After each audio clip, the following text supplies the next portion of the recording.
बिस्मिल्लाहिर्रहमानिर्रहीम। अस्सलाम वालेकुम। ये बच्चे कैसे आप लोग? उम्मीद करता हूँ कि आप लोग ठीक होगे। अल्लाह ताला आपको ठीक ही रखे। तो आज जब हमारा जो टॉपिक है वो मैथमेटिक्स 9th क्लास का जो थ्योरम नंबर 4 है, चैप्टर नंबर 12 का, हम वो स्टार्ट करेंगे। एक बहुत इम्पोर्टेंट थ्योरम है, तो इसलिए ज़रा आप लोग इस चीज़ को ध्यान से देखिएगा।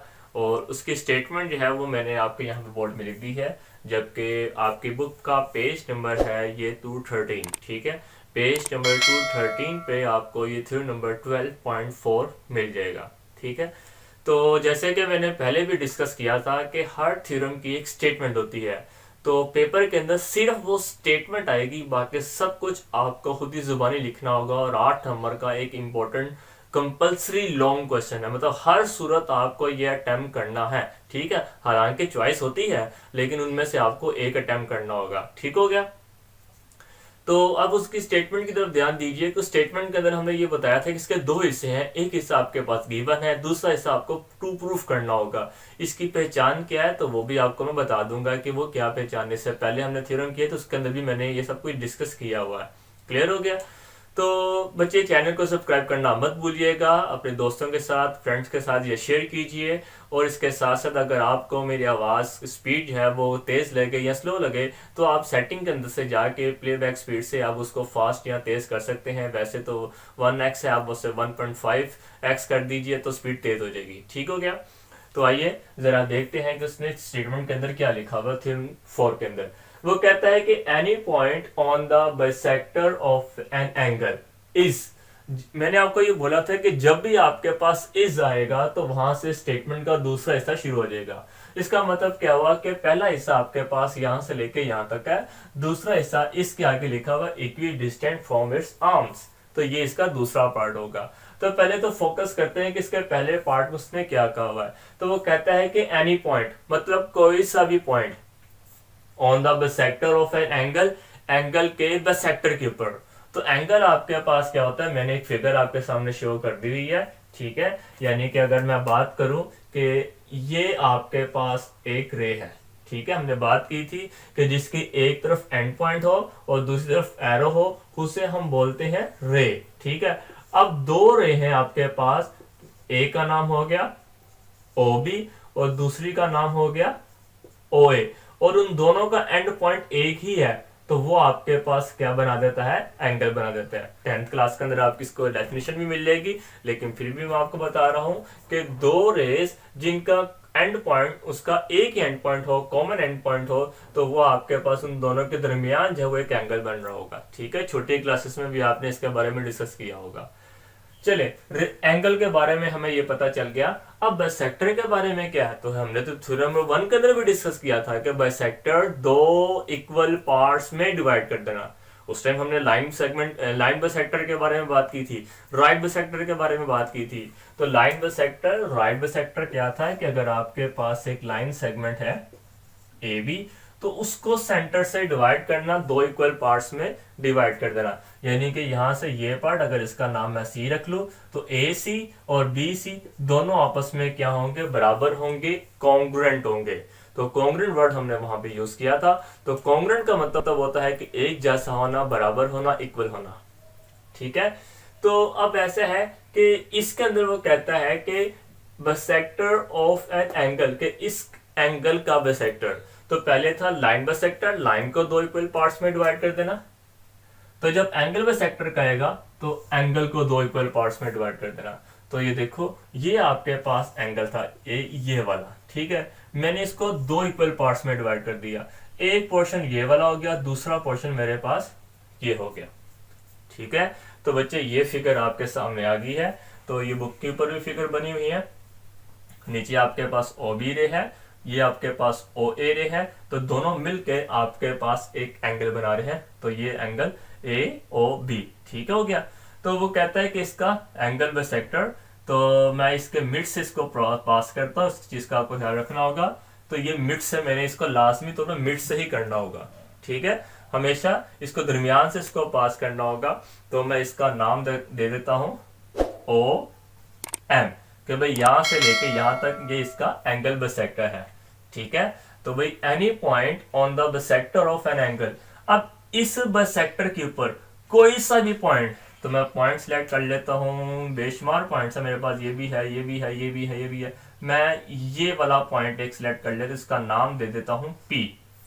ठीक हो गया। तो भाई इस एंगल व सेक्टर के ऊपर कोई सा भी पॉइंट, पॉइंट ये भी है, पॉइंट ये भी है, पॉइंट ये अभी सारे जुड़े हुए साथ साथ, लेकिन मैंने अपनी मर्जी से एक सिलेक्ट कर लिया। आप लोग भी ऐसे ही करोगे डायग्राम बनाते हुए।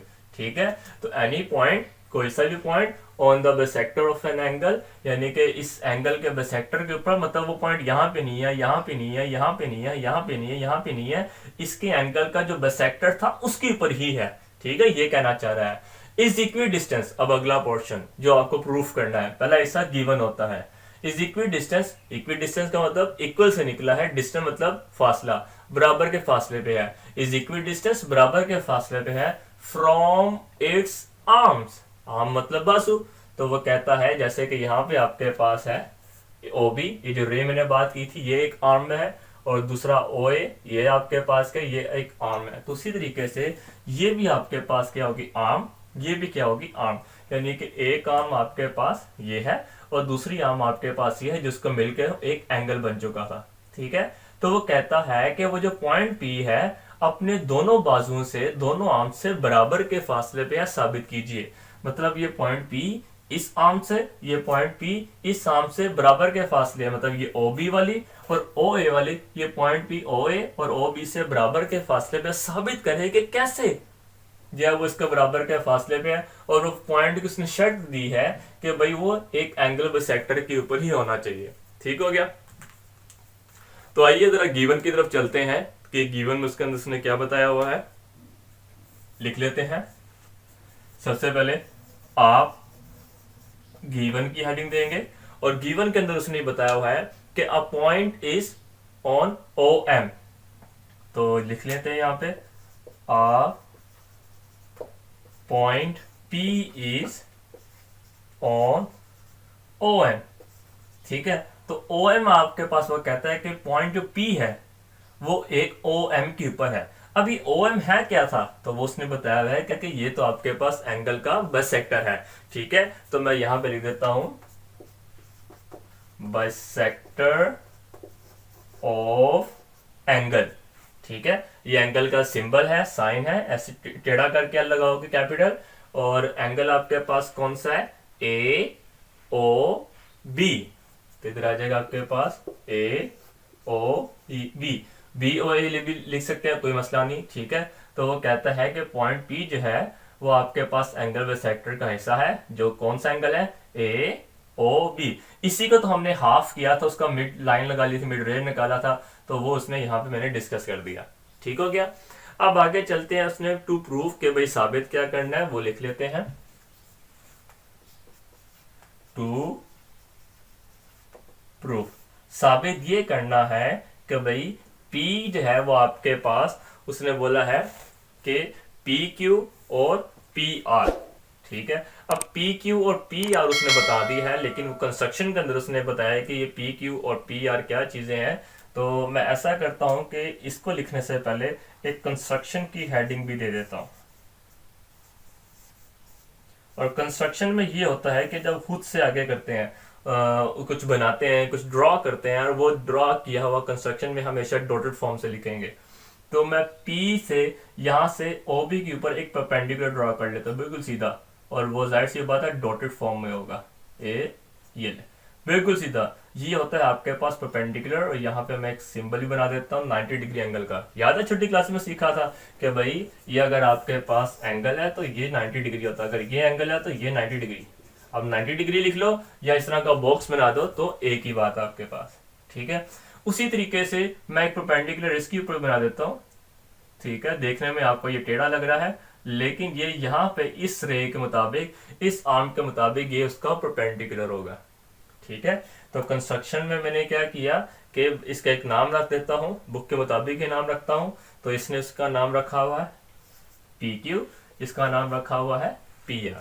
ठीक है, तो फिर मैं यहां पे क्या करता हूं कि लिखता हूं ड्रॉ PR। ठीक है, P से लेके R तक किसके ऊपर बनाया आपने, OA, और क्या बनाया है, परपेंडिकुलर। तो ये है परपेंडिकुलर का साइन, तो ये क्या है आपके पास, परपेंडिकुलर का साइन। तो किसके ऊपर बनाया मैंने, आपके ए के ऊपर, और उसके ऊपर मैंने ये रे का साइन डाल दिया। ठीक है, तो याद रखिएगा, डायग्राम को देख देख के अगर आप इसे याद करेंगे तो जल्दी याद हो जाएगा, गलती के चांसेस भी कम है। अच्छा, दूसरा भी आपने परपेंडिकुलर ड्रॉ किया हुआ है, तो एंड लिखें। तो दूसरा परपेंडिकुलर आपके पास क्या है, P Q. P Q perpendicular है किसके ऊपर, ओ बी के ऊपर, ओ बी के ऊपर। ठीक है, तो इस चीज का आपने ख्याल रखना है। इस तरफ आपके पास जो लाइन सेगमेंट का साइन आ रहा है, इस तरफ आपके पास एरो का मतलब रे का साइन आ रहा है। ठीक है, क्योंकि पी क्यू देखो, पी क्यू देखो जरा, कोई एरो नहीं है, बस यहाँ तक ऐसे है, तो इसलिए देखो सिंपल सी लाइन ऊपर आई है। और ओ बी, तो देखो ओ यहाँ पे कोई एरो नहीं, लेकिन इस तरफ एरो है। दूसरा ओ बी में यहाँ पे कोई एरो नहीं, उस तरफ एरो। तो इस चीज का भी आपको ख्याल रखना होगा। अगर आपने यहाँ पैरो लगा दी, यहाँ पैरो ना लगाया, तो एग्जामिनर यहाँ से भी गलती जो है वो डिटेक्ट कर सकता है और आपको नेगेटिव मार्किंग कर सकता है। ठीक है, आपने इस चीज का भी ख्याल रखना होगा। ठीक है, अब आप गिवन की तरफ, वो टू प्रूफ की तरफ आइए कि प्रूफ क्या करना था। तो उसने बोला है कि भाई ये पी क्यू और पी आर, पी क्यू और पी आर, ये दोनों आपस में क्या होंगे, कॉन्ग्रेंट होंगे। ठीक है, और दूसरा उसने एक और बात कही है कि P is equi distant from, ये लाइन तो देखी देखी नहीं लग रही, अ पॉइंट, एनी पॉइंट, आगे is equi distant from its arms. ठीक है, फ्रॉम, तो P ये जो पॉइंट है, जो एनी पॉइंट जो हमने लिया था, जो इसके ऊपर भी लिखा हुआ था, ये पॉइंट हमने ये सिलेक्ट किया, इज इक्वी डिस्टेंस, बराबर के फासले पे, किससे, अपने आर्म से। एक आर्म आपके पास ओ बी है और दूसरी आपके पास आर्म क्या है, ओ ए। तो मैं लिख लेता हूं यहाँ पे ओ ए एंड ओ बी। ठीक है, तो ये मैंने क्या किया कि ओ ए आपके पास क्या है, ओ ए आपके पास ये आर्म है, ओ बी आपके पास क्या है, ओ बी ये वाली आर्म है। तो इसका मतलब यहाँ पे ये हुआ कि भाई वो कहता ये है कि भाई आपने साबित क्या करना है, जो उसने उसको अंदर भी बताया था कि इस इक्वी डिस्टेंस फ्रॉम इस एंड पॉइंट्स के, जो एंगल बिसेक्टर के ऊपर लगा हुआ पॉइंट पी है, वो इस आर्म से और इस आर्म से बराबर के फासले पे साबित कीजिए। तो उसको मैंने लिखा कैसे, जो मैंने कंस्ट्रक्शन में लाइन ड्रॉ की, पी क्यू और पी आर। तो मतलब ये कि भाई अगर मैं बात करता हूँ कि मैं पॉइंट पी हूँ, ठीक है, और मैं यहाँ से और यहाँ से बराबर के फासले पे हूँ, मतलब एक कॉर्नर ये है और एक कॉर्नर ये है, या एक साइड ये है या एक साइड ये है, तो इसका मतलब मैं उसे ऐसे रिप्रेजेंट करूंगा कि मेरा यहाँ से यहाँ तक का फासला और मेरा यहाँ से यहाँ तक का फासला बराबर है। ठीक है ना, मैं ये भी कह सकता हूँ कि मैं उस लाइन से और उस लाइन से बराबर के फासले पे हूँ। ठीक है, यानी कि बात करने का तरीका चेंज है, लेकिन बात एक ही की हो रही है कि मैं पॉइंट पी उस आर्म से बराबर के, उस बाजू से बराबर के फासले पे हूं। ठीक है, पर मुझे साबित यही करना है कैसे, ये सब कुछ मैंने मेंशन कर लिया, लिख लिया। ठीक हो गया, तो पी क्यू आपके पास ये डिस्टेंस, पी आर आपके पास ये डिस्टेंस, दोनों कॉन्ग्रेंट है, साबित करना है कि ये दोनों इक्वल हैं, बराबर हैं। और P is equi distance, P जो है वो अपने आर्म ओ बी और अपने आर्म ओ ए से बराबर के फासले पर, दोनों तरीकों से बात एक ही हो रही है। ठीक हो गया, चले अब आते हैं जरा प्रूफ की तरफ, जो कि आपके पास अगले पेज पे है, पेज नंबर 214 पे। तो बच्चे देखिए जरा, मैं यहाँ पे टेबल सा बना दिया, एक तरफ मैंने हेडिंग दे दी स्टेटमेंट की और दूसरी तरफ मैंने हेडिंग दे दी रीजन की। ठीक है, आप लोगों ने भी टेबल ये सारा बनाना होगा, लाइन सीधी रखिएगा। ठीक है, तो अब ऐसा है कि जब मैंने यहाँ पे इस फिगर के अंदर देखा, तो मैंने यहाँ पे कंस्ट्रक्शन से एक लाइन ड्रॉ की थी। तो गौर से देखिए, अगर हम इस ऊपर वाले हिस्से को नीचे वाले हिस्से को छोड़ दें, ठीक है, तो पीछे आपके पास एक ट्राइंगल सी आती है ओ पी आर। ठीक है, तो एक ट्राइंगल आपके पास यहाँ पे ये आ जाती है। ठीक है, तो दूसरी ट्राइंगल आपके पास नीचे, अगर ऊपर वाले हिस्से को छुपाएं तो एक ट्राइंगल आपके पास, ये तो क्लियर नजर आ रही होगी, क्लियर है, तो पी क्यू ओ और दूसरी है पी आर ओ। तो दो ट्राइंगल आपके पास आ चुके हैं। तो मैं यहाँ पे इसको मेंशन कर लेता हूं कि भाई in triangle P O Q और दूसरी ट्राइंगल है पी ओ आर। ठीक है, दोबारा देखिए, एक ट्राइंगल आपके पास ऐसे है, ठीक है, इसका नाम पी ओ क्यू, दूसरी ट्राइंगल उसके साथ ऐसे जुड़ी हुई है, ये कुछ ऐसे करके। ठीक है, इसका नाम क्या है, आर ओ पी। तो this is the triangle number 1, this is the triangle number 2। ठीक हो गया। तो दो ट्राइंगल्स आपके पास आ गए, इन दोनों के दरमियान मैं एक सिंबल लगा रहा हूं कॉरस्पॉन्डिंग का। कॉरस्पॉन्डिंग का सिंबल हम लोगों ने पहले भी डिस्कस किया था कि मैंने आपको बताया था कि जब भी दो ट्राइंगल्स के दरमियान एक कॉरस्पॉन्डेंस का सिंबल आ जाए कि भाई वो ये चेक करना चाह रहा है, यानी कि कंपैरिजन करना चाह रहे हैं कि इन ट्राइंगल की दूसरी ट्राइंगल के साथ कौन कौन सी साइड या कौन कौन से एंगल जो है वो बराबर हैं, कॉन्ग्रुएंट हैं, इक्वल हैं। ठीक है। तो मैंने आपको ये बताया था कि सिर्फ तीन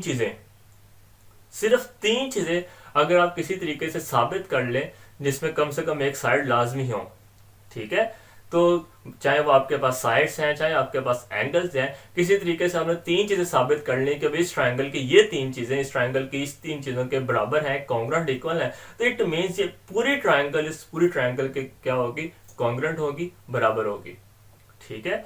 तो मैं कहता हूँ कि मिसाल के तौर पर एक क्लास मेरे पास ये है, ठीक है, एक क्लास मेरे पास ये है, क्लास मतलब ये कमरा है, ठीक है, मेरे साथ में और इस साथ में है। इस क्लास में मैं कहता हूँ कि भाई इसकी जो बेस है, इस क्लास की जो बेस है उसके बराबर है एक चीज। ठीक है। मैं कहता हूँ इस क्लास की जो ये लेंथ है यहाँ से इस दीवार को, और इस क्लास की जो लेंथ है ये वाली दीवार, ये दोनों एक दूसरे के क्या बराबर है। और अगर मैं बात कहूँ कि भाई इस क्लास का ये जो इस तरफ है कि एंगल बन रहा होगा जिस तरह खड़ी हुई है, और इस तरह इस क्लास का जो एंगल दीवार का बन रहा होगा जिस तरह वो खड़ी हुई है, तो वो दोनों आपस में क्या है, कॉन्ग्रुएंट है। तो तीन चीजें होगी, यहाँ से ये बेस, इसकी ये बेस, इसकी ये दीवार, इसकी ये दीवार, इसका ये एंगल, इसका ये एंगल, ये तीन चीजें इस तीन चीजों की कॉन्ग्रुएंट है। तो यहाँ से मैं ये बात कर सकते हैं कि ये पूरी क्लास इस पूरी क्लास के क्या होगी, कॉन्ग्रुएंट होगी, बराबर होगी, एक जैसी होगी। ठीक है। तो उसी तरीके से अगर मैं साबित कर लूं कि भाई ये जो वाली ट्रायंगल है और दूसरी ट्रायंगल आपके पास ये वाली है, दोनों आपस में साथ जुड़ी हुई हैं, किसी तरीके से साबित कर लूं कि भाई इसकी तीन चीजें इस ट्रायंगल की इन तीन चीजों के कॉन्ग्रुएंट हैं, बराबर है, एक जैसी है, तो मुझे पता चल जाएगा कि लाजमी तौर पे ये वाली साइड्स भी क्या होंगी, कॉन्ग्रुएंट होंगी। ठीक है। तो मैंने इसलिए यहाँ पे इस कॉरस्पॉन्डेंस का साइन डाल दिया है, दोनों तरफ एरोज आपके पास आएंगे कि यहाँ पे मैं कंपैरिजन करने लगा हूँ। ठीक है। मुझे तीन चीजें लेनी है। तो सबसे पहले चीज मैं लेता हूं ओपी। ओ पी कॉन्ग्रुएंट है ओ पी के। इसका रीजन मुझे आप बताइएगा। ओपी किधर है, ये है आपके पास ओ पी।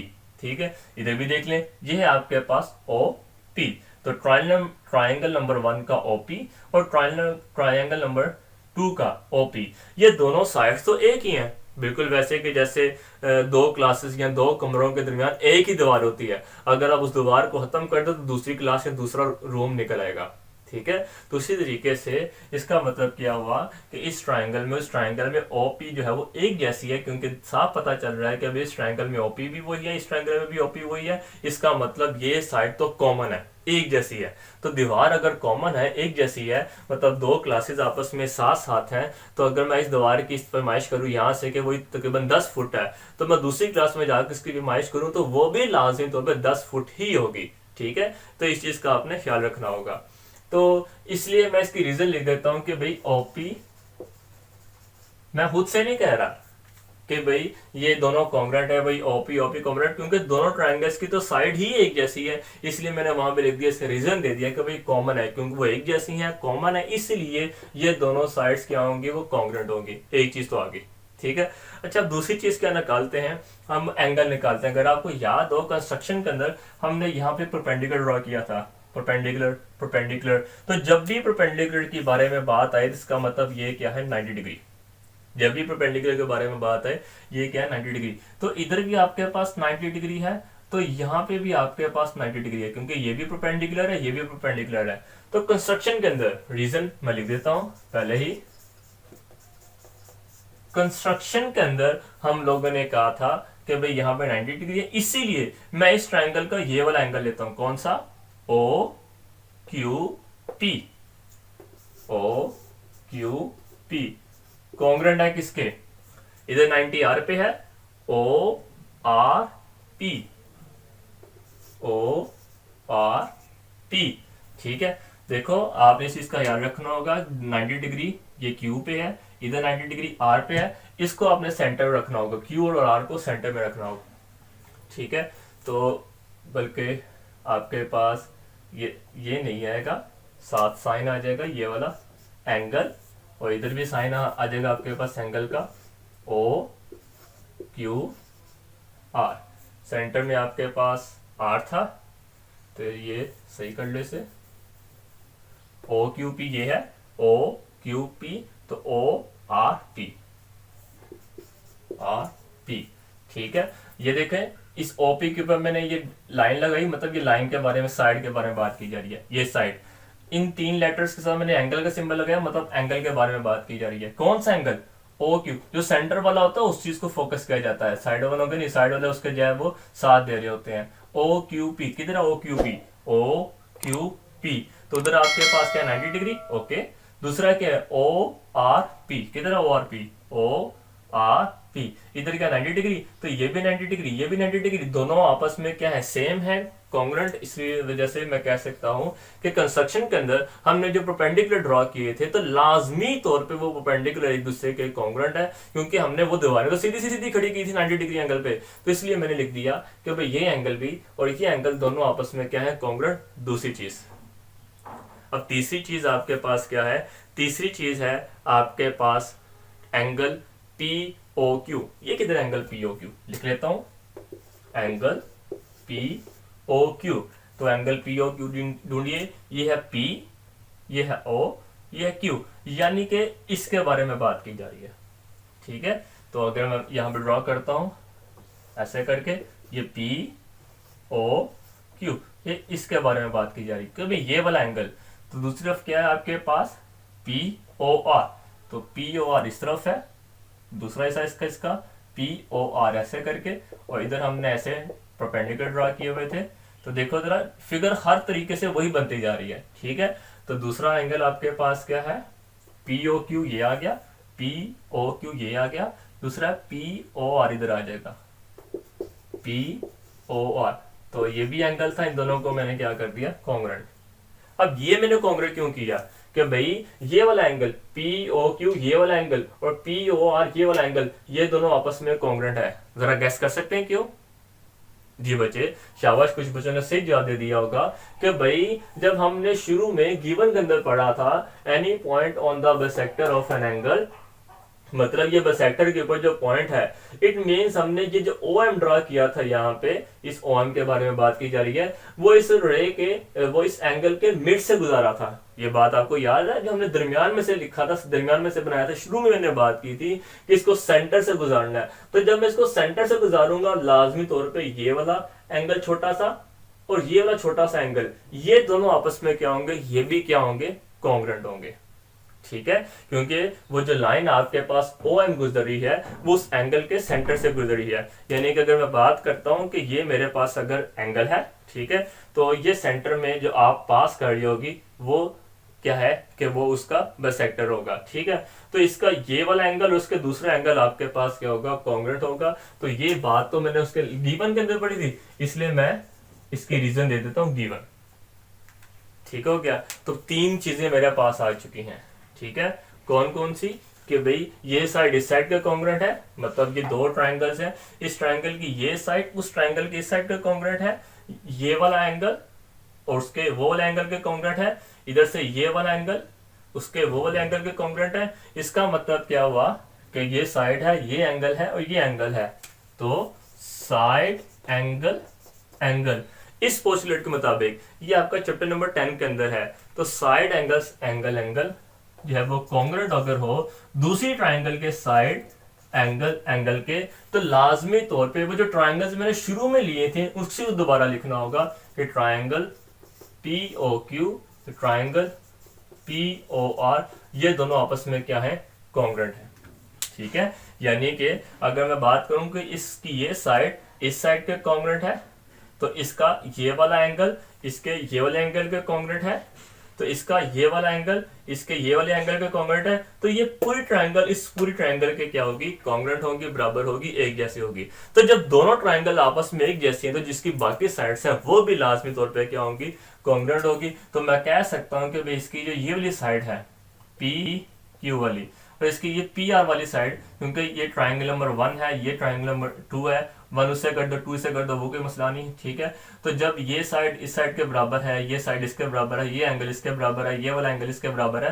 तो लाजमी तौर पे ये वाली साइड जो होगी इसके क्या होगी, बराबर होगी। तो मैं इधर लिख देता हूं कि भाई पी क्यू कॉन्ग्रेंट है पी आर के, और यही मुझे साबित करना था कि भाई पी क्यू पी आर के कॉन्ग्रेंट है, साबित कीजिए। तो लीजिए बच्चे, ये मैंने प्रूफ कर दिया, साबित कर दिया। ठीक है, तो बच्चे इसको थ्योरम को याद करने का एक तरीके का ये है कि आप लोग अगर फर्स्ट टाइम देख रहे हैं तो इस वाले पार्ट को तकरीबन 2-3 मरतबा देखिए, फिर ही आपके दिमाग में बैठेगा। क्योंकि फर्स्ट टाइम जब आप साइकिल भी सीखते हैं तो एकदम नहीं आपको आती है, पहले आप गिरते हैं, फिर उठते हैं, फिर बैठते हैं, चलाते हैं, फिर गिरते हैं, फिर उठते हैं, फिर बैठते हैं, चलाते हैं। तो फिर एक वक्त ऐसा था कि अब आप आसानी से उसको जो एक स्पीड के साथ आप उसको चलाना शुरू कर देते हैं। तो ये थ्योरम भी आपके पास ऐसे ही, मैथ के बाकी क्वेश्चन भी, केमिस्ट्री के क्वेश्चन भी, फिजिकल न्यूमेरिकल्स भी, कि फर्स्ट टाइम अगर आपको ना समझ आए, अब उसको दोबारा सीखते हो, दोबारा देखते हो, दोबारा पढ़ते हो, दोबारा प्रैक्टिस करते हो। जब तक आप उसको दोबारा प्रैक्टिस नहीं करोगे, दोबारा उसको नहीं पढ़ोगे, दोबारा नहीं सुनोगे उस लेक्चर को,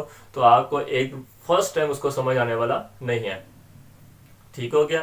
तो बच्चे, अगर आपको जो है वो इस लेक्चर में थोड़ा सा इंटरेस्टिंग है, आप इसको दोस्तों से जरूर शेयर कीजिए। तो मैं जाते चाहता हूँ, अल्लाह हाफिज़।